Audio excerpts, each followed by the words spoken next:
बरेच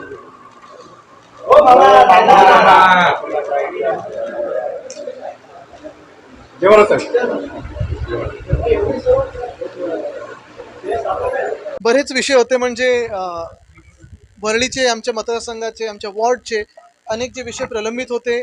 वॉर्ड लेवलला अनेक विषय सुटत असतात आणि काही काही विषय जिथे आयुक्त महोदयांची स्वतःची एक दखल घेणं गरजेचं असतं, त्यांचं लक्ष त्याच्यात जाणं गरजेचं असतं. असे विषय आम्ही आज त्यांच्यासमोर मांडले.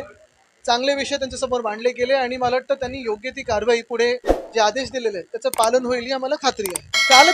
कालच मी कोस्टल रोडच्या होर्डिंगबद्दल लिहिलेलं आहे आणि हेच सांगितलेलं आहे की कोस्टल रोडवर जेव्हा आम्ही कोस्टल रोडचं आम्ही स्वप्न बघितलं आणि पूर्ण काम करायचं सुरू केलं, तेव्हा कुठेही होर्डिंग एक सुद्धा येणार नव्हतं.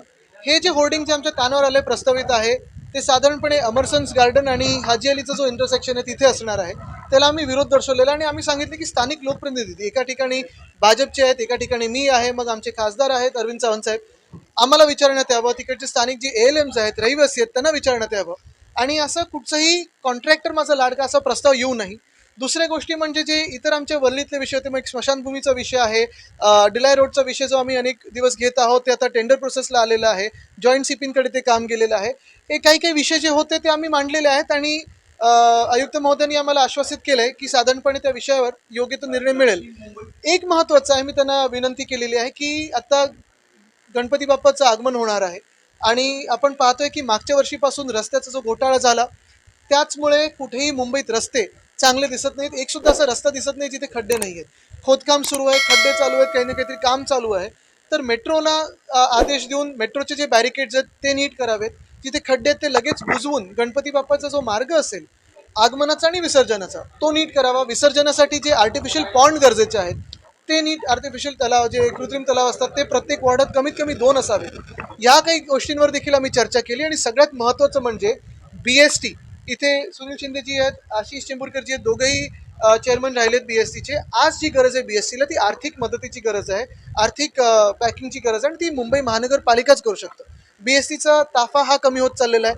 सायनचा पूल तोडल्यानंतर मी दोन्ही बाजूला BSTच्या फेरी मागितल्या होत्या पण गाड्याच नाही आहेत BSTच्या. तर ह्या काही ज्या मुंबईच्या गोष्टी आहेत, वस्तुस्थिती आहे, त्याच्यावर उत्तर गरजेचं आहे. ते जे आहेत ते कंत्राटदार ब्लॅकलिस्टेड आहेत की नाही ह्याचं स्पष्टीकरण मुंबई महानगरपालिकेने द्यावं. दुसरं म्हणजे हे 9% कॉन्ट्रॅक्ट जास्ती का दिलेलं आहे हे सांगावं. तिसरी गोष्ट म्हणजे ते कॉन्ट्रॅक्ट रद्द व्हावं आणि पूर्ण कॉन्ट्रॅक्ट रद्द व्हावं. सिलेक्टिव्ह कॉन्ट्रॅक्ट नाही तर हे पूर्ण जे टेंडर आहे ते रद्द व्हावं. मुख्य गोष्ट हीच आहे की 2 महिन्यानंतर आमचं सरकार आल्यानंतर ह्याच्यात सखोल चौकशी केली जाईल.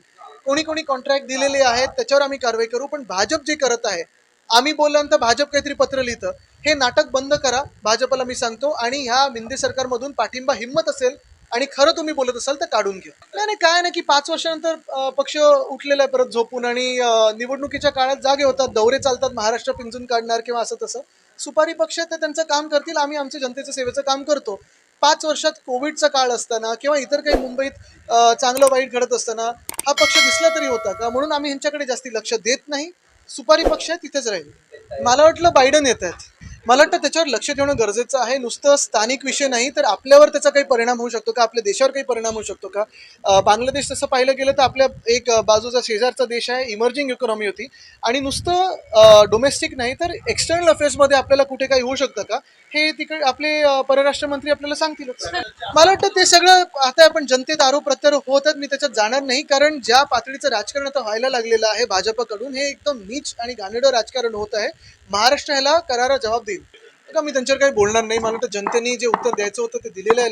आपण लोकसभेत आम्ही डॉक्टर बाबासाहेब आंबेडकरांचे संविधान दिलेलं आहे त्यासाठी लढत आहोत. आणि जर तुम्ही मला विचारलं ही लढाई अजून सुरू आहे का, तर ही लढाई सुरुवात तशी पाहायला गेली तर महाराष्ट्रातूनच झाली.